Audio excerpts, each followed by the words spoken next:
But इस chapter में और सेकंड चैप्टर में डिफरेंस क्या है सर? सेकंड चैप्टर के अंदर अर्ली सोसाइटीज की, भैया इस टाइम पे इन 1200 सालों में हमारी सोसाइटीज के अंदर क्या क्या चेंज। अब जब ऑब्वियसली पॉलिटिकल और इकोनॉमिक लाइफ में चेंजेस हो रहे थे, इस प्रोजेक्ट को स्टार्ट किया था 1919 में एक बहुत ही प्रोमिनेंट संस्कृतिस्ट ने जिनका नाम। हेलो जय हिंद, नमस्कार साथियों, हम समीर त्रिपाठी, आपका अपना हिस्ट्री एडुकेटर। एंड दोस्तों, आज इस वीडियो में हम कवर करने जा रहे हैं हमारे हिस्ट्री का chapter number 3, kinship, caste and class, early society 600 BC to 600 C। अगर आप ध्यान देंगे तो इस चैप्टर के अंदर भी हम उन्हीं 1200 सालों के बारे में डिस्कशन करने जा रहे हैं जिसके बारे में हमने चैप्टर नंबर 2 के अंदर डिस्कशन किया था। बट इस चैप्टर में और सेकंड चैप्टर में डिफरेंस क्या है सर? सेकंड चैप्टर के अंदर हमने बेसिकली डिस्कशन किया था पॉलिटी एंड इकोनॉमी के बारे में कि इन 1200 सालों में भारत के पॉलिटिक्स में और इकोनॉमिक स्थिति में क्या क्या बदलाव हुए, भारत के अंदर क्या क्या इकोनॉमिक चेंजेस हुए, पॉलिटिकल सिनेरियो क्या थे, किन किन किंग्स ने रूल किया, क्या क्या चेंजेस आए, उनके रूल करने के तरीके क्या थे। अब इस चैप्टर के अंदर हम इन 1200 सालों के अंदर सोसाइटी में क्या क्या चेंजेस आए, आज जैसी फैमिली में हम रहते हैं, शादी के जो नियम कानून फॉलो करते हैं, प्रॉपर्टी को डिस्ट्रीब्यूट करने के तरीके फॉलो करते हैं, ये जो वर्ण जाति या कास्ट सिस्टम है, ये जो हम देखते हैं, ये सब इन्हीं 1200 सालों के अंदर फॉर्म हुआ था। इसलिए हमारे इस चैप्टर का ही नाम है किनशिप। किनशिप का मतलब होता है रिश्तेदारी, कास्ट का मतलब होता है जाति, और क्लास का मतलब होता है इकोनॉमिक स्टेटस। बोलते हैं ना, middle class, upper class, lower class, वैसा। अर्ली सोसाइटीज की, भैया इस टाइम पे इन 1200 सालों में हमारी सोसाइटीज के अंदर क्या क्या चेंज हुए थे वो डिस्कस करेंगे हम इस चैप्टर के अंदर। ये हमारा हिस्ट्री का टेलीग्राम ग्रुप है, अगर आपने ज्वाइन नहीं किया है तो प्लीज कर लीजिएगा। अब इस चैप्टर के अंदर बेसिकली हम लोग डिस्कशन करेंगे इस युद्ध के इर्द गिर्द। आप इस इमेज को देख के समझ तो गए ही होंगे, ये इमेज है एक महाभारत युद्ध की। महाभारत का जो युद्ध था ये माना जाता है 950 BC के आसपास हुआ था, और इसी युद्ध के बेसिस पर आगे चलकर एक टेक्स्ट लिखा गया, या कह लीजिए एक एपिक लिखा गया, जिसे बोला जाता है महाभारत। अब ये महाभारत केवल लड़ाई की कहानी नहीं है, इस महाभारत को ही एक मीडियम की तरह यूज किया गया और समाज के जो नियम कानून है वो लोगों तक पहुंचाए गए।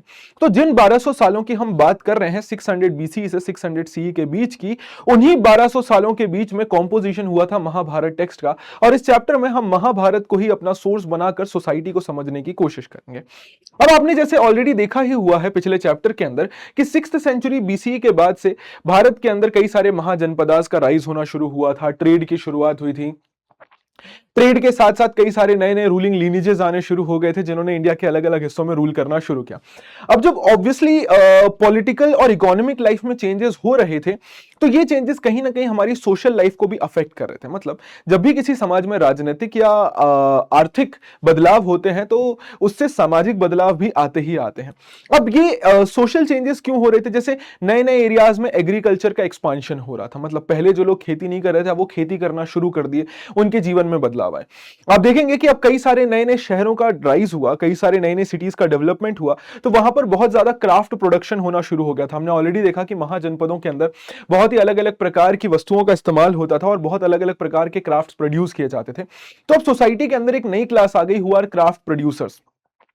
और उसी के साथ साथ हमने ये भी देखा था कि कैसे अनइक्वल डिस्ट्रीब्यूशन ऑफ वेल्थ के कारण सोसाइटी के अंदर बहुत ज्यादा डिफरेंसेस क्रिएट होने शुरू हो गए थे, जहां पर जमीन का जो डिवीजन है, मनी का डिवीजन है, वो बहुत अनइक्वली हो रहा था, और इसी के कारण से सोसाइटी में डिफरेंसेस आने शुरू हो रहे थे।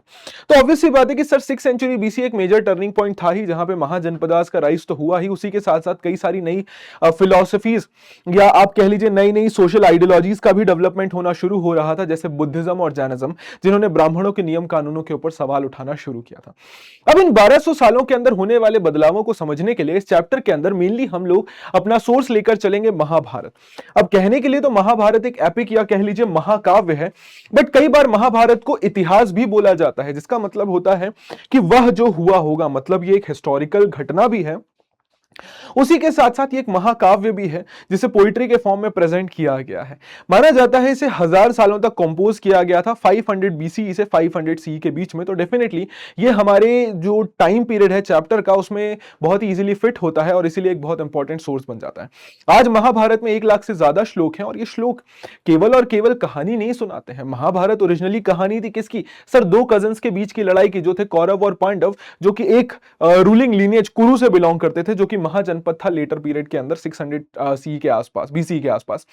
बट आगे चलकर महाभारत में कई सारी और भी चीजें ऐड की गई कि समाज के लिए क्या नियम कानून होने चाहिए, अलग अलग सोशल ग्रुप्स जो हैं उनको क्या क्या नियम फॉलो करने चाहिए, हमारी सोसाइटी कैसे काम करनी चाहिए। And that is why Mahabharata is a perfect source. But ये पूरी कहानी हमारी स्टार्ट कहां से होती है सर? ये पूरी कहानी स्टार्ट होती है with the critical edition of Mahabharata. अब ये क्रिटिकल एडिशन होता क्या है? बेसिकली क्रिटिकल एडिशन का मतलब होता है कि जब आप एक ही टेक्स्ट के कई सारी भाषाओं में लिखे गए कॉपीज को आपस में कंपेयर करते हैं और ये समझने की कोशिश करते हैं कि उनमें क्या क्या चेंजेस हैं, क्या क्या सिमिलैरिटीज हैं, तो उसे क्रिटिकल एडिशन बोला जाता है।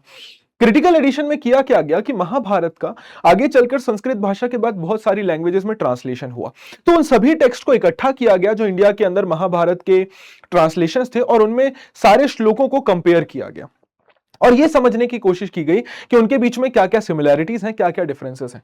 इस प्रोजेक्ट को स्टार्ट किया था 1919 में एक बहुत ही प्रोमिनेंट संस्कृतिस्ट ने जिनका नाम था वीएस सुकथांकर, और उन्होंने क्रिटिकल एडिशन तैयार करने के काम को स्टार्ट किया था एक टीम के साथ, और कई सारे वॉल्यूम्स में ये क्रिटिकल एडिशन बनकर तैयार हुआ। 13,000 पेजेस का ये एडिशन बना और इस प्रोजेक्ट को पूरे होने में 47 ईयर्स लग गए।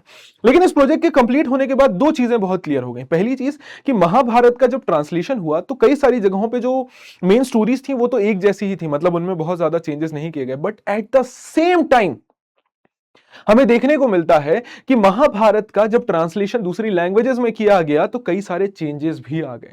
अब ये क्यों हुआ? तो ये हमें बताता है कि sir there was a continuous dialogue. ये डिफरेंसेस क्यों आए जब महाभारत का ट्रांसलेशन किया गया? बिकॉज सर एक कंटिन्यूअस डायलॉग चल रहा था। डायलॉग का मतलब होता है एक इंटरेक्शन चल रहा था। एक तरीके से आप ऐसा कह लीजिए कि दो लोगों के या दो ग्रुप्स के बीच में आपस में कुछ चीजें चल रही थी जिसके चलते ये निकलकर सामने आया। बेसिकली समाज में दो अलग अलग विचारधाराओं को दिखाता है या दो अलग सेट ऑफ पीपल्स को दिखाता है। अब महाभारत को ओरिजिनली संस्कृत भाषा में ब्राह्मणों ने कंपोज किया था, तो ऑब्वियस सी बात है कि महाभारत के अंदर सारे ब्राह्मणों के ही पॉइंट ऑफ व्यू को प्रेजेंट किया गया था। बट वहीं पर महाभारत के अंदर कई सारी चीजें ऐसी भी रही होंगी जो आम लोगों को सही नहीं लग रही थी। मतलब एक तरफ ब्राह्मण थे जो अपनी परंपराएं लोगों के ऊपर थोपना चाहते थे, अपनी परंपराएं लोगों को फॉलो करवाना चाहते थे, वहीं पर दूसरे लोग थे जो अपनी लोकल परंपराओं को बचाए हुए थे, बनाए हुए थे, और वो ब्राह्मणों की परंपराओं को फॉलो करने के लिए रेडी नहीं थे। और यही कारण है कि बहुत सारी चीजें लोगों ने एक्सेप्ट की बट बहुत सारी चीजों को नकार भी दिया। अब ऐसा हम लोग क्यों मानकर चल रहे हैं? क्योंकि सर संस्कृत जो भाषा थी ये अपर क्लास की भाषा थी। It was an elite language जो मेनली ब्राह्मणों के द्वारा ही यूज की जाती थी। अगर आम लोगों की भाषा की बात की जाए तो वो थी पाली, प्राकृत और तमिल। इनिशियली जब हिस्टोरियंस ने हमारे इंडियन हिस्ट्री को पढ़ना शुरू किया तो उन्हें लगा कि संस्कृत ग्रंथों में जो कुछ लिखा है वो पूरे समाज में फॉलो होता रहा होगा।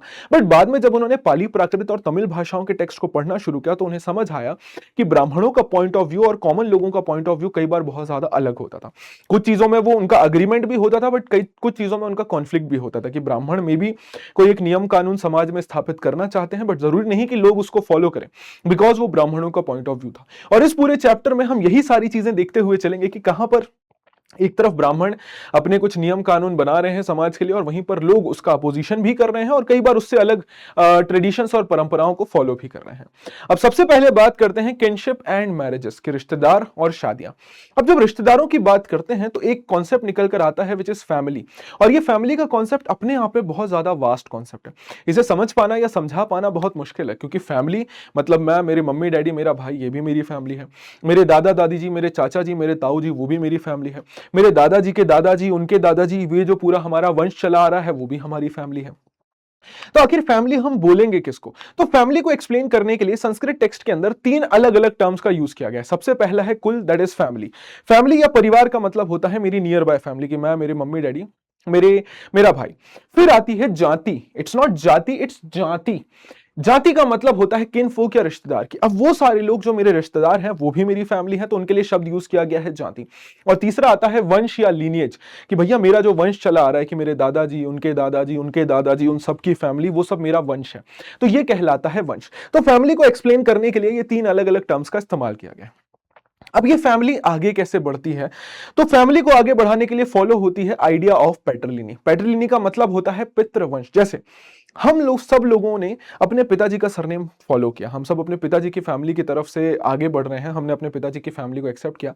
हमारी माताजी ने शादी के बाद हमारे पिताजी के घर पर आकर रहना शुरू किया और अब उन्हीं की तरफ से फैमिली आगे बढ़ रही है। पिताजी के बाद उनका बेटा, उनके बेटे के बाद उनका बेटा, और इस तरीके से फैमिली आगे बढ़ रही है। मतलब जब फैमिली पिताजी की तरफ से आगे बढ़ती है तो उसे पैट्रिलिनी बोला जाता है, और जब फैमिली माताजी की तरफ से आगे बढ़ती है तो उसे मैट्रिलिनी बोला जाता है। अब ये पैट्रिलिनी का जो कॉन्सेप्ट है ये भी कहीं ना कहीं महाभारत में प्रस्तुत किया गया है। आपको पता है कि महाभारत की लड़ाई के होने का कारण ही यही था कि एक तरफ कौरव जो कि धृतराष्ट्र के बेटे थे और एक तरफ पांडव जो कि पांडु के बेटे थे, उनके बीच में लड़ाई चल रही थी कि अगला राजा कौन बनेगा, राज्य कौन संभालेगा। बेसिकली इन सब की शुरुआत हुई वहां से जब धृतराष्ट्र को राजा बनना था, लेकिन धृतराष्ट्र ब्लाइंड थे तो उनके छोटे भाई पांडु को राजा बना दिया गया। अब पांडु के बाद ऑब्वियस सी बात है कि पांडवों को राजा बनना था, लेकिन पांडु की मृत्यु बहुत ही अर्ली एज में हो गई थी, बहुत जल्दी उनकी डेथ हो गई थी। तो मीन टाइम पे धृतराष्ट्र ने पूरे एम्पायर को संभाला, बट आगे चलकर जब कौरव और पांडव बड़े हो गए तो पांडवों को ही साम्राज्य सौंपा गया, जिससे कौरवों का जो सबसे बड़ा बेटा था दुर्योधन, उसे ये चीज पसंद नहीं आई। उसने अपने पिताजी से कहा कि देखिए, यूं तो राजा आपको बनना था, बट चूंकि आप ब्लाइंड थे तो आप राजा नहीं बने, इसलिए पांडु को राजा बनाया गया। पांडु के बाद पांडवों को और पांडवों के बाद उनके बेटों को राजा बनाया जाएगा, और इससे हम तो कभी राजा बन ही नहीं पाएंगे। और इसी के चलते महाभारत का युद्ध हुआ। लेकिन आखिरी में एंड रिजल्ट क्या था सर? पांडवों को ही राजा बनाया गया, पांडवों को ही राजा बनाया गया, पांडव ही इस युद्ध में जीते थे। मतलब महाभारत की स्टोरी भी कहीं ना कहीं इस आइडिया को वापस से स्थापित करती है कि पैट्रिलिनियल सक्सेशन को ही फॉलो करना है। अब ये आइडिया महाभारत के पहले से ही चला आ रहा है, बट स्टोरी में इसको दोबारा रख के ये कहा जा रहा है कि भैया हमें पैट्रिलिनियल सक्सेशन को ही फॉलो करना है। पैट्रिलिनियल सक्सेशन क्या बोलता है कि वो केवल बेटे ही पिताजी की प्रॉपर्टी को या उनके रिसोर्सेज को एक्सेस कर सकते हैं उनकी डेथ के बाद, और एल्डेस्ट बेटे को थोड़ा एक्स्ट्रा शेयर मिलता है। मतलब क्या हुआ कि पिताजी की प्रॉपर्टी में केवल बेटों का ही हक होता है। इनफैक्ट 6th सेंचुरी बीसी से कई सारी रूलिंग डायनेस्टीज इसी पैट्रिलिनियल सक्सेशन को फॉलो कर रही थी। बट अगर किसी केस में बेटा नहीं हुआ तो उस केस में भाई, रिलेटिव, या बहुत एक्सेप्शनली डॉटर, जैसे हमने चैप्टर 2 में देखा था प्रभावती गुप्ता, वो भी अगली किंग बन सकती हैं या सक्सेसर बन सकते थे। इनफैक्ट बेटों का इंपॉर्टेंस इतना ज्यादा था कि ऋग्वेद के अंदर भी मंत्र दिए गए हैं कि भैया शादी होने के बाद बेसिकली महिला और पुरुष को यह आशीर्वाद दिया जा रहा है कि आपको एक बहुत ही अच्छा बेटा उत्पन्न हो ताकि आपका परिवार आगे बढ़ सके। अब सर नो डाउट बेटों का इंपॉर्टेंस तो बहुत ज्यादा था ही सोसाइटी के अंदर, क्योंकि फैमिली को आगे बढ़ाना था, इस पितृवंश पैट्रिलिनियल सक्सेशन को आगे बढ़ाना था। बट फिर बेटियों का क्या रोल था? बेटियों का जनरली समाज के अंदर कोई भी मेजर रोल नहीं था। उनका सिर्फ एक ही रोल था कि वो दूसरी की फैमिली में शादी कर जाएं और वहां पर उस वंश को आगे बढ़ाएं, मतलब वो एक अच्छे पुत्र को जन्म दें। राइट? उनके पास अपने पिताजी की प्रॉपर्टी का कोई एक्सेस नहीं होता था, ना ही घर के किसी रिसोर्स पर उनका कोई हक होता था।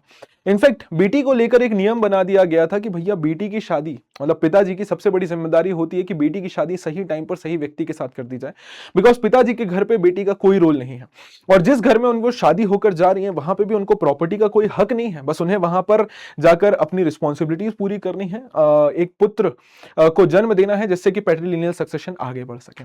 और चूंकि ये एक कंपल्शन बना दिया गया कि पिताजी सही टाइम पे सही व्यक्ति के साथ अपनी बेटी की शादी करें, तो इसको एक नियम बनाकर कह दिया गया कन्यादान।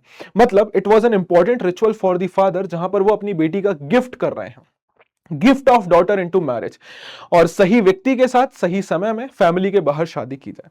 इनफैक्ट शादियों के लिए कुछ और भी टाइप्स होते थे, जैसे एंडोगेमी। एंडोगेमी का मतलब होता है कि एक ग्रुप के अंदर ही शादी करना। जैसे सपोज मैं ब्राह्मण हूं तो मैं ब्राह्मण से ही शादी करूंगा।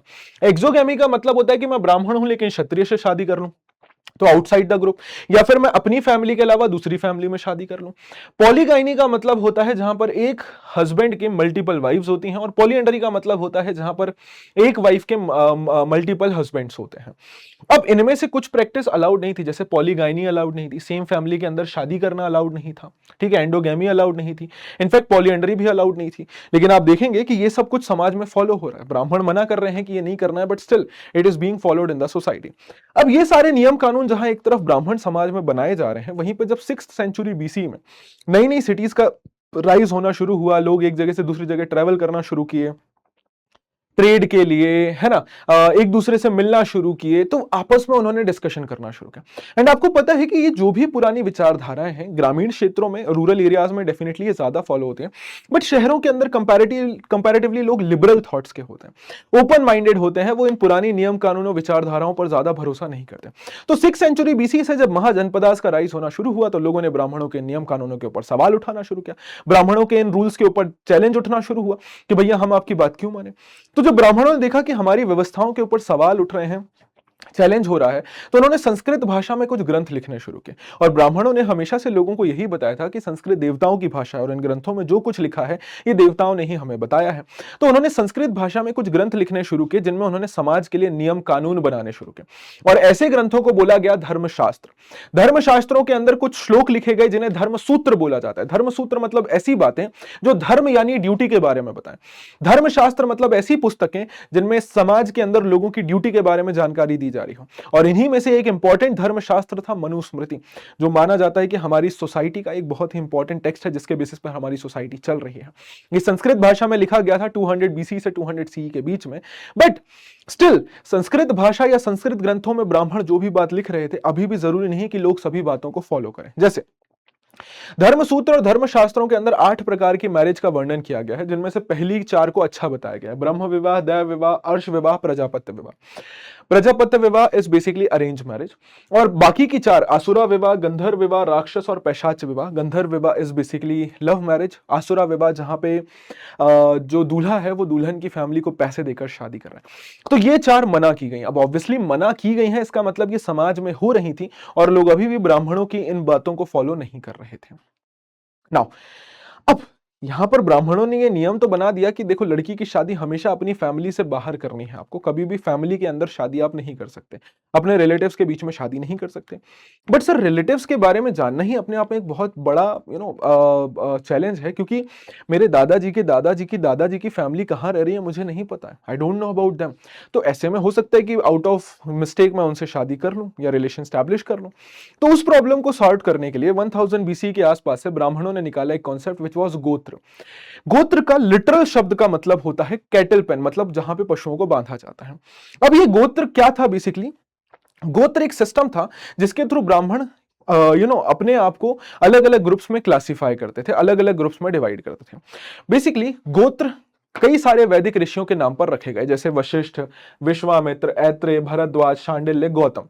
अब गोत्र का मतलब क्या है? सर, ये वैदिक ऋषियों के नाम है। तो गोत्र का मतलब क्या है कि साहब, अगर मैं सपोज वशिष्ठ गोत्र से हूं, तो मतलब मैं वशिष्ठ ऋषि का वंशज हूं। अब मेरे आसपास जितने भी लोगों का वशिष्ठ गोत्र होगा, वो भी वशिष्ठ ऋषि के ही वंशज होंगे, उन्हीं के ही पुत्र पुत्री होंगे, तो वो मेरे भाई बहन होंगे। मतलब मैं सेम गोत्र के अंदर शादी नहीं कर सकता। तो गोत्र का मतलब क्या था? ये वैदिक ऋषियों पे दिए गए कुछ नाम थे, और ये ब्राह्मणों को असाइन कर दिए गए, ग्रुप ऑफ ब्राह्मणों का। और जो भी लोग सेम गोत्र से बिलोंग करते थे, क्या माना जाता था कि वो सभी लोग एक ही ऋषि के वंशज हैं और आपस में भाई बहन हैं। अब गोत्र को लेकर 2 नियम बनाए गए। पहली चीज, सेम गोत्र के अंदर लोग शादी नहीं कर सकते। दूसरी चीज, शादी के बाद महिलाओं को अपना गोत्र छोड़कर अपने पति का गोत्र अपनाना पड़ेगा। अब यहीं पर आप देखिएगा कि इस नियम के अगेंस्ट में ही सतवाहना, जो कि डेक्कन में रूल कर रहे थे, उन्होंने इन नियमों को फॉलो नहीं किया, जो 2nd सेंचुरी से बीसी से 2nd सेंचुरी सी के बीच में रूल कर रहे थे। पहली चीज तो सतवाहन खुद को ब्राह्मण बुलाते थे। दूसरी चीज, सतवाहन रूलर्स पॉलीगाइनस थे, जहां पर एक राजा की मल्टीपल वाइफ्स थी।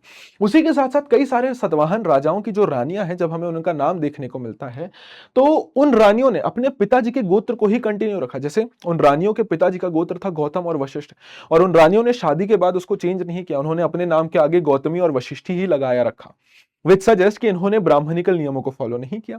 उसी के साथ साथ कई सारी सतवाहन वुमेन तो हमें देखने को मिलता है कि सेम गोत्र से ही बिलोंग करती थी, जिसमें सतवाहन राजा शादी कर रहे थे। इनफैक्ट सतवाहन राजाओं ने मेट्रोनिमिक्स को फॉलो किया, मतलब वो अपने नाम के आगे अपने पिताजी की जगह अपनी माताजी का ही नाम लगाते थे। जैसे राजा गौतमी पुत्र श्री सतकर्णी, मतलब गौतमी का बेटा श्री सतकर्णी। राजा वशिष्ठी पुत्र श्री पुलमई। राजा मधारी पुत्र श्री सकसेन, मतलब वो अपनी माताजी का नाम ही कंटिन्यू कर रहे हैं।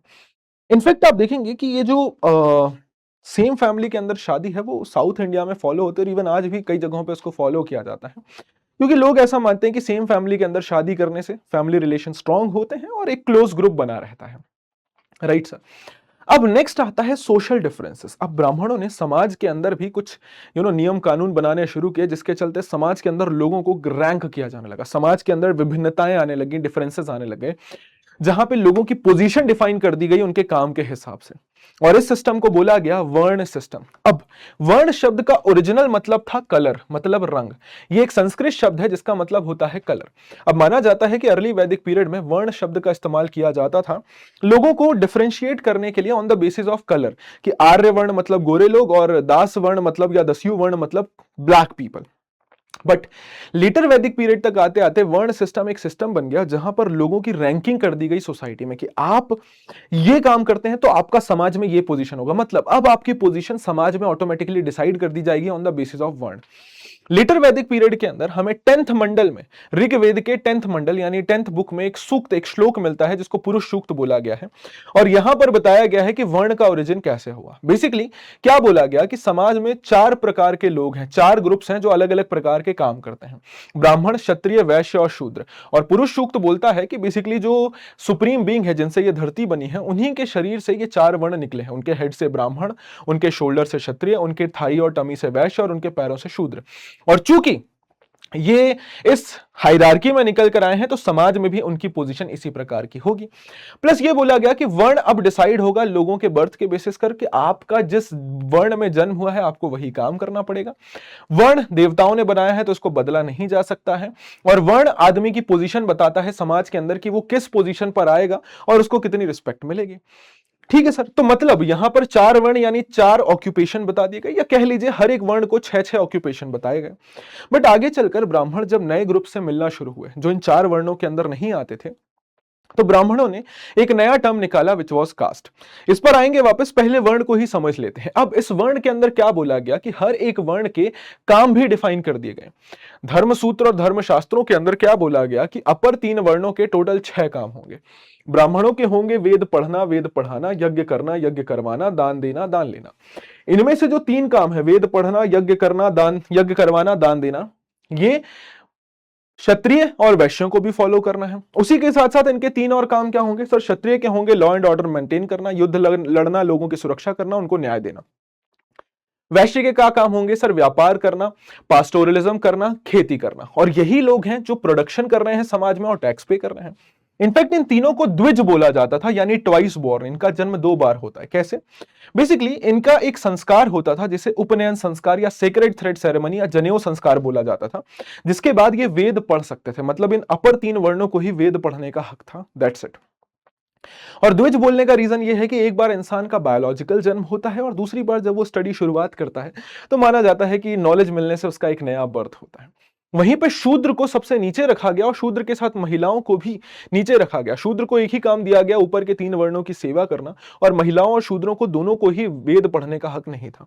अब ब्राह्मणों ने कुछ स्ट्रेटेजीज बनाई जिसके चलते उन्होंने लोगों के बीच में इस वर्ण व्यवस्था को स्टैब्लिश करना शुरू किया, इस भेदभाव को स्टैब्लिश करना शुरू किया। क्योंकि इसमें वो सबसे ऊपर थे तो वो चाहते थे कि सभी लोग इस वर्ण को फॉलो करें।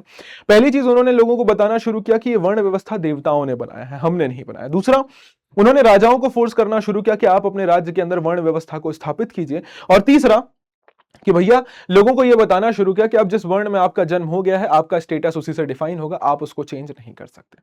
ठीक है सर, अब ये सारे काम डिफाइन तो कर दिए, बट मैंने जैसा बताया कि ब्राह्मण अब जब भारत के नए नए हिस्सों में फैलना शुरू हुए, जब उन्होंने किसी नए व्यक्ति को देखा, जैसे उन्होंने किसी मटके बनाने वाले को देखा, या उन्होंने किसी सोने का काम करने वाले को देखा, या मछली पकड़ने वाले को देखा, या जंगल में रहने वाले को देखा, तो वो तो इन 4 वर्णों में से किसी में भी नहीं आते हैं। तो ब्राह्मणों ने क्या किया, एक नया कॉन्सेप्ट इजाद किया विच वॉज कास्ट या जाति।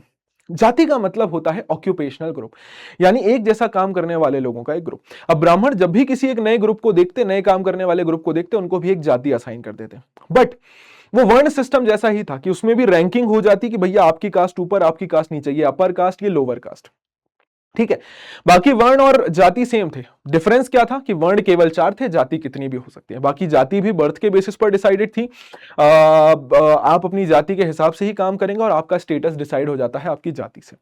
जैसे आप देखिए, निषाद जंगल में रहने वाले लोग, सुवर्णकार सोने का काम करने वाले लोग, रथाकार चैरियट मेकर, तो इन सभी को समाज में कास्ट दे दी गई। इन सबको एक ग्रुप बना दिया गया, सारे रथ बनाने वाले एक कास्ट रथाकार, और इनकी भी रैंकिंग कर दी गई कि तुम इससे ऊपर आओगे, तुम इसके नीचे आओगे। मतलब क्या हुआ कि समाज में हर एक व्यक्ति की पोजीशन डिफाइन कर दी जा रही है उसके काम के बेसिस पर, और क्या बोल दिया जा रहा है कि अब हर व्यक्ति का पोजीशन जो है वो उसके बर्थ के आधार पर डिसाइड होगा, और जहां पर आपका बर्थ हुआ है आपको वही काम करना होगा और वो चेंज नहीं हो सकता। Right sir. बट अब ब्राह्मणों ने जो नियम बनाए, देखिए कैसे वो चेंज हो रहे हैं। नॉन क्षत्रिय किंग्स, धर्मसूत्र और धर्मशास्त्र क्या बोलते हैं कि केवल क्षत्रिय ही राजा बन सकते हैं, बट हमारे पास कई सारे ऐसे एग्जाम्पल हैं जहां पे नॉन क्षत्रिय राजा निकल कर आए। जैसे आप देखेंगे नंद रूलर्स, ये बार्बर्स थे। मौर्यास माना जाता है कि ये मयूर पोषक, मोर पालने वाले थे। बुद्धिस्ट टेक्स्ट बोलते हैं कि ये क्षत्रिय थे, वहीं पे ब्राह्मणिकल टेक्स्ट बोलते हैं कि ये लोअर ओरिजिन, नीची जाति के थे। शुंग, कण्व और सतवाहन ये तीनों ही ब्राह्मण थे। राइट। इंडो ग्रीक ये यवन थे, मतलब आउटसाइडर्स थे। उसी के साथ साथ शक, कुषाण, पार्थियन, इन्हें मलेच्छ बोला गया है। दैट इज ये आउटसाइडर हैं जो संस्कृत भाषा नहीं बोल सकते, और कई बार तो इनको जंगली भी बोला गया है। और इन्हीं शकों में से आते हैं रुद्र दमन, जिन्होंने सुदर्शन लेक को रिबिल्ड कराया और संस्कृत भाषा में ही इंस्क्रिप्शन लिखवाया। इसी के साथ साथ गुप्तास, देवर, वैश्य। तो एज यू कैन सी कि कितने सारे अलग अलग किंग्स थे जिन्होंने ऑलमोस्ट 1200 सालों तक अलग अलग एरियाज में रूल किया, और इनमें से कोई भी क्षत्रिय नहीं था। वहीं पे ब्राह्मण क्या बोल रहे हैं कि सर देखो, राजा केवल क्षत्रिय ही होगा, क्षत्रियों को ही रूल करने का हक था, but they are non Kshatriya kings. In fact आप देखेंगे कि सतवाहनास का केस तो और ज्यादा स्ट्रेंज है। सतवाहनास, जिनमें गौतमी पुत्र श्री सतकर्णी जो सबसे महान राजा माने जाते हैं, वो एक तरफ ये क्लेम करते हैं कि मैं ब्राह्मणिकल व्यवस्थाओं को स्थापित कर रहा हूं, और वो टाइटल ले रहे हैं एक ब्राह्मण की, मैं सबसे सुप्रीम ब्राह्मण हूं। और दूसरी तरफ वो बोल रहे हैं कि मैं क्षत्रियों के प्राइड का नाश करने वाला हूं, मैं क्षत्रियों को मारने वाला हूं। अगर आप ब्राह्मण हैं तो आप रूल कैसे कर रहे हैं? आपको तो पता होना चाहिए कि केवल क्षत्रिय ही रूल कर सकते हैं, और आप ब्राह्मण बनने के बाद रूल कर रहे हैं और क्षत्रियों का नाश भी कर रहे हैं। ही इज सेइंग कि मैं ब्राह्मणिकल व्यवस्थाओं को फॉलो कर रहा हूं, एट द सेम टाइम ये सेम फैमिलीज के अंदर शादी कर रहे हैं, ये आउटसाइडर शकास के साथ शादी कर रहे हैं, ये पॉलीगाइनस है, मल्टीपल शादी कर रहे हैं। तो ऐसे कैसे ब्राह्मण हैं? आप ब्राह्मणिकल व्यवस्था को फॉलो भी कर रहे हैं, स्थापित भी कर रहे हैं, और आप उनको तोड़ भी रहे हैं। इनफैक्ट इतिहासकार ये मानते हैं कि कोई भी व्यक्ति राजा बन सकता था इररिस्पेक्टिव ऑफ हिज वर्ण, जिसके पास पावर और सपोर्ट होता था। राइट। अब जातीज एंड सोशल मोबिलिटी की देखो, जातीज भी क्या थी? ऑक्यूपेशनल ग्रुप्स थे कि भैया एक जाति के अंदर एक ही जैसा काम करने वाले लोग होंगे। बट सोशल मोबिलिटी का मतलब समाज में मूवमेंट हो रहा था कि ऑल्दो मेरी जाति मुझे बोलती है कि मैं सिर्फ कपड़े बुनने का काम करूंगा, बट हमने देखा कि कई सारी जातियां ऐसी थी जो माला भी बना रही हैं, जो रथ भी बना रही हैं, जो वेद भी पढ़ रही हैं, जो यज्ञ हवन भी करवा रही हैं। मतलब जातियों की व्यवस्था बना दी गई और बोल दिया गया कि हर व्यक्ति को अपनी जाति के हिसाब से ही काम करना है। बट कई सारी जातियां ऐसी थी जो अपने काम के अलावा दूसरे काम भी कर रही थी। अब हमने क्या देखा कि वर्ण की संख्या केवल 4 थी, लेकिन कास्ट या जाति कितनी भी हो सकती थी। इनफैक्ट जब भी ब्राह्मण किसी नए ग्रुप को देखते थे जो 4 वर्णों के अंदर फिट नहीं होते थे, तो वो उन्हें एक जाति असाइन कर देते थे। अब जाति के अंदर बेसिकली एक जैसा काम करने वाले लोग ही होते थे, और इनका भी स्टेटस बर्थ के बेसिस पर डिसाइड होता था। और यहां पर इनफैक्ट ये नियम भी बन गया कि भैया लोग सेम जाति के अंदर ही शादी करेंगे। अब जातीज की भी पोजीशन डिफाइन कर दी गई। जैसे आप देखें रथाकार, सुवर्णकार, लोहकार, वीणाकार, तो इनमें से सबसे ऊपर आप रखेंगे सुवर्णकार और फिर रथाकार को। तो उनकी पोजीशन के हिसाब से समाज में उनकी स्टेटस भी डिफाइन कर दी गई। बट आपको कई सारे एग्जांपल्स देखने को मिलेंगे जहां पर लोग अपनी जाति के अलावा दूसरे काम कर रहे हैं। अब इन जो जातियां, ये जो जातियां थी, इन जातियों ने अपने खुद के ऑर्गेनाइजेशंस बना लिए कि अब एक जाति के अंदर एक जैसे काम करने वाले लोग थे, तो उन्होंने अपनी ऑर्गेनाइजेशंस बना ली जिन्हें गिल्ड या श्रेणी बोला जाता था।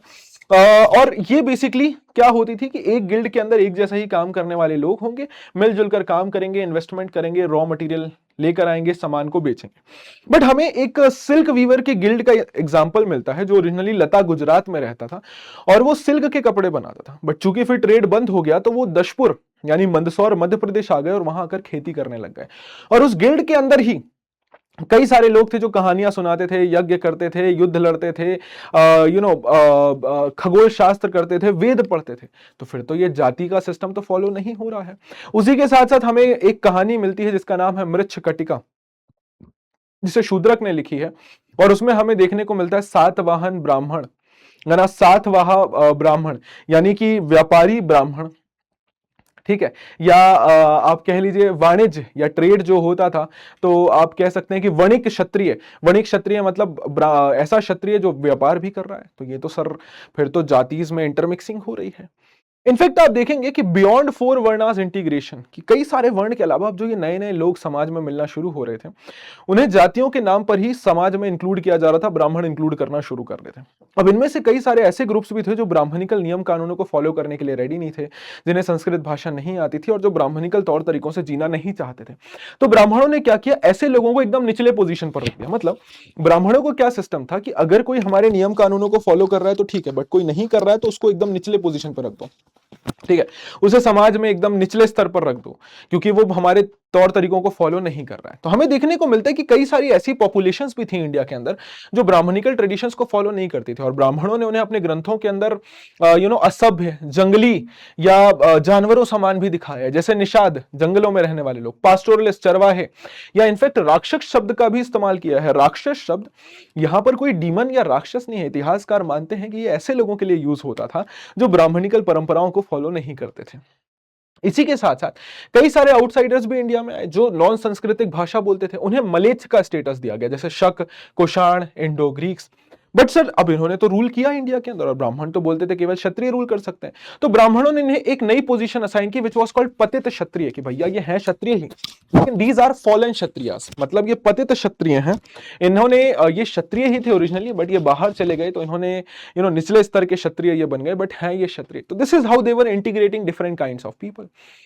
Eight the same time beyond four varna subordination and conflict. अब कुछ ग्रुप्स ऐसे थे समाज के अंदर जिसे ब्राह्मणों ने एकदम ही बाहर रख दिया, और ऐसे लोगों को ब्राह्मणों ने बोला कि ये पल्यूटिंग है, ठीक है, ये दूषित करने वाले हैं। ब्राह्मण क्या मानते थे कि हम लोग चूंकि यज्ञ हवन करते हैं तो हम प्योर हैं, और वहीं पे ये लोग कुछ ऐसे काम करते हैं जिसके कारण इनको देखना या छूना भी आपको पल्यूट कर देगा, आप अछूत हो जाएंगे, और फिर आप यज्ञ हवन नहीं कर पाएंगे, आप समाज के अंदर नहीं रह पाएंगे। ऐसे लोगों को चांडाल बोला गया, पल्यूटिंग एंड अनटचेबल, अस्पृश्य, यानी जिनको छुआ ना जाए। माना जाता था इनको देखना और छूना भी अपने आप में गलत है। अब ये चांडाल कुछ ऐसे काम करते थे जिन्हें ब्राह्मणों ने ऐसा बोल दिया कि भैया ये समाज में एक्सेप्टेबल ही नहीं है। इनफैक्ट मनुस्मृति के अंदर आगे चलकर इन ग्रुप्स के लिए कुछ नियम बना दिए गए। जैसे पहली चीज, ये चांडाल्स जो हैं ये शहर के बाहर ही रहेंगे, इन्हें फेंके हुए बर्तन ही इस्तेमाल करने हैं, मरे हुए व्यक्तियों के कपड़े उतार कर पहनने हैं, लोहे के गहने पहनने हैं इन्हें।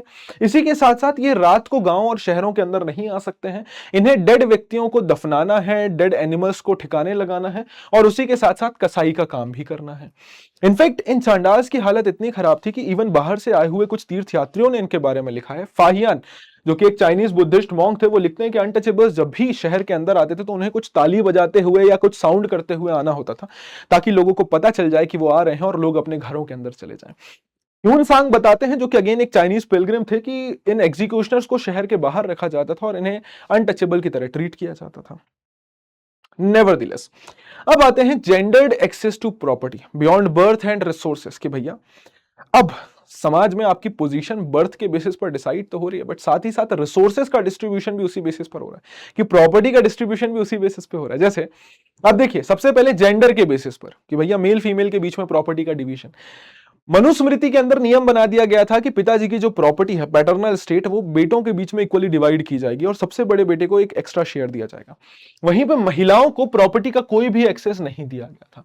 इवन धर्मसूत्र और धर्मशास्त्रों में भी ये बात कई बार लिखी गई है कि महिलाओं के पास प्रॉपर्टी का कोई एक्सेस नहीं है, वो सिर्फ अपने पास एक ही प्रॉपर्टी रख सकती हैं, विच वॉज स्त्रीधन। स्त्रीधन क्या होता था? ये बेसिकली गिफ्ट होता था जो महिलाओं को शादी के टाइम पर उनके माताजी, पिताजी या भाई के द्वारा दिया जाता था, और ये विमेन गिफ्ट होता था। महिला इसे अपने पास रख सकती थी, अपने बच्चों को दे सकती थी, और इस पे उनके हस्बैंड का हक नहीं होता था। तो women can only have stridhan, other than this women could not claim any of the resources.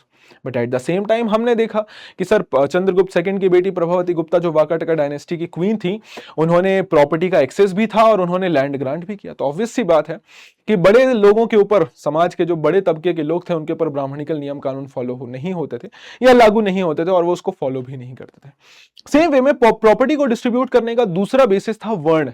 अपन ने ऑलरेडी देखा कि जो ब्राह्मणिकल टेक्स्ट थे उनके अंदर साफ साफ मेंशन किया गया था कि हर एक वर्ण का क्या काम है, और उसके हिसाब से प्रॉपर्टी को डिस्ट्रीब्यूट भी किया गया था।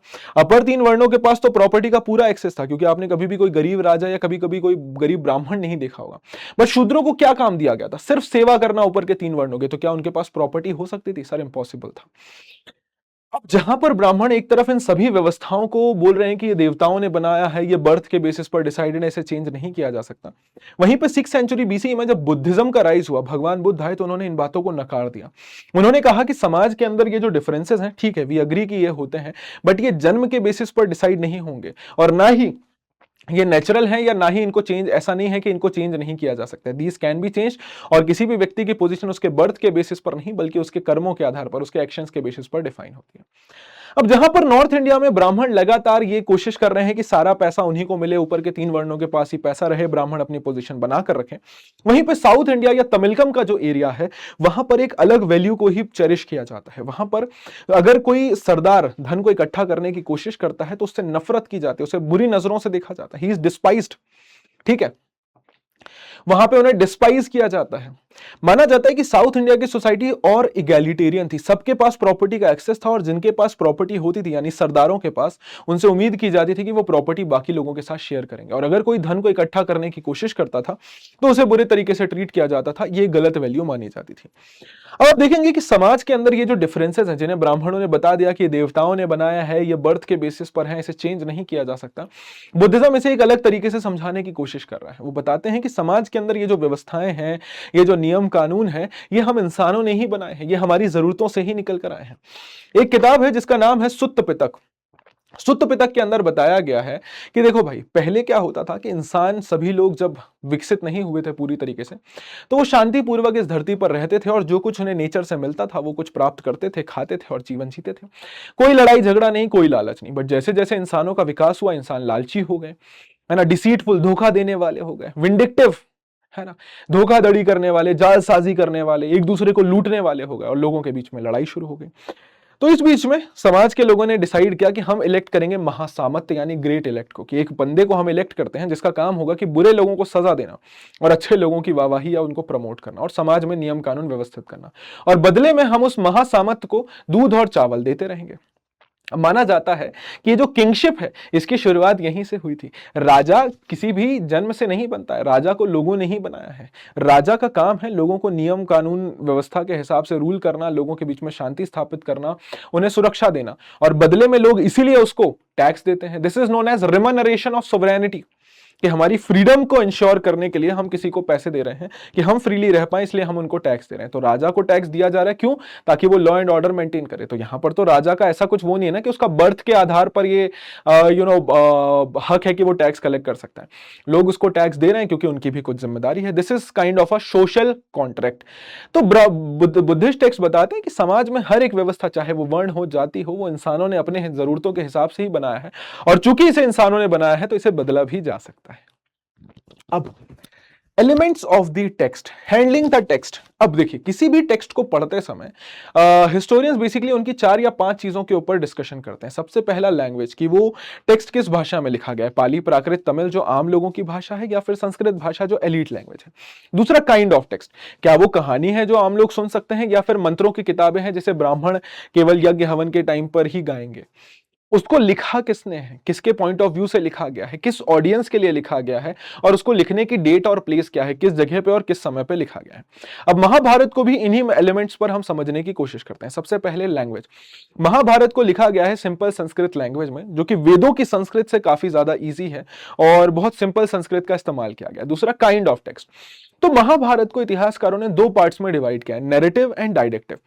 माना जाता है कि महाभारत का एक हिस्सा है जो हमें कहानी सुना रहा है, जहां पे कौरवों और पांडवों के युद्ध की कहानी है, और वहीं पे दूसरा हिस्सा जो है, वहां पर समाज के नियम कानूनों के बारे में बात की जा रही है, ड्यूटीज के बारे में, मोरल्स के बारे में बताया जा रहा है, जैसे भगवत गीता, राइट, वो डायडेक्टिक पोर्शन है। और माना जाता है ये डायडेक्टिक पोर्शन बाद में ऐड किया गया था। ओरिजिनली महाभारत सिर्फ कौरवों और पांडवों की लड़ाई ही थी।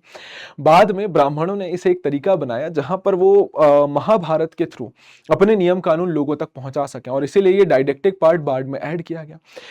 कई बार इनफैक्ट आप देखेंगे महाभारत को इतिहास भी बोला जाता है। इतिहासा मतलब डज इट वाज, वह जो हुआ होगा। तो ये एक हिस्ट्री बता रहा है या ओरिजिनल कहानी बता रहा है, और डायडेक्टिक पार्ट इसमें डेफिनेटली बाद में ऐड किया गया है। अब इसको लिखा किसने है?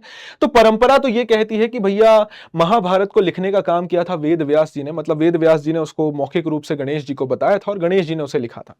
बट इतिहासकार मानते हैं कि महाभारत की ओरिजिनल कहानी जो है वो ओरली कंपोज हुई थी, उसकी रचना ओरली की गई थी। किनके द्वारा सर? चैरिटियर बर्ड्स के द्वारा, रथ वाहकों के द्वारा, जिनको सुत बोला जाता था, जो कविताएं भी लिखा करते थे। माना जाता है राजाओं के साथ युद्ध क्षेत्र में यही चैरिटियर या रथवाहक जाते थे और लौटने के बाद ये अपने राजा की प्रशंसा में कविताएं लिखा करते थे। अब ये युद्ध की जो कहानी ओरिजिनली इन रथवाहकों ने ही लोगों को सुनाई होगी। धीरे धीरे करके ये कहानी फैलनी शुरू हुई। बट 5th सेंचुरी बीसी से जब कुरु महाजनपद बनना शुरू हुआ और वहां के राजाओं को लगा होगा कि हमें अपना इतिहास लिखवाना चाहिए, तो उन्होंने ब्राह्मणों को बोला होगा कि आप हमारे इतिहास के बारे में लिखना शुरू कीजिए और वहीं से महाभारत की रचना शुरू हुई। अब आप देखेंगे over the period of time Mahabharata में कई सारे एडिशंस होते गए हैं।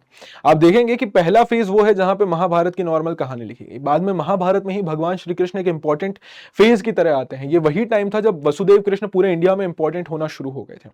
फिर अगला फेज आता है 200 सी से 400 सी के बीच में, जब मनुस्मृति कंप्लीट हो गई थी और अब उसे इंप्लीमेंट किया जा रहा था सोसाइटी में। तो इसी टाइम पे महाभारत में भी कई सारे डायडेक्टिक पार्ट स्टैब्लिश किए गए हैं, जैसे भगवत गीता भगवान श्री कृष्ण अर्जुन को उपदेश दे रहे हैं, तो कई सारे डायडेक्टिक पार्ट ऐड किए गए, समाज के नियम कानून ऐड किए गए। और यही कारण है कि महाभारत में ओरिजिनली जहां केवल 10,000 श्लोक थे, आज महाभारत में 1 लाख से ज्यादा श्लोक हैं। विच सजेस्ट कि over the period of time Mahabharata में बहुत सारे एडिशंस, चेंजेस, इंटरपोलेशंस होते रहे। अब इतिहासकारों ने कोशिश की ये जानने की कि सच में ऐसा कोई एरिया था, कोई युद्ध था, क्योंकि जिन एरियाज के बारे में, जिन महलों के बारे में, जिन स्थानों के बारे में महाभारत में जिक्र किया गया, वहां पर लोग आज भी रह रहे हैं, तो बड़े स्तर पे खुदाई करना मुश्किल था। बट बृजबासी लाल जी ने 1951-52 में हस्तिनापुर, जो कि मीरठ यूपी में लोकेटेड है, जो कि माना जाता है कि कुरुज की कैपिटल थी, उसको एक्सकेवेट करके ये जानने की कोशिश की कि सच में क्या महाभारत की कोई कहानी हुई भी थी या नहीं हुई थी।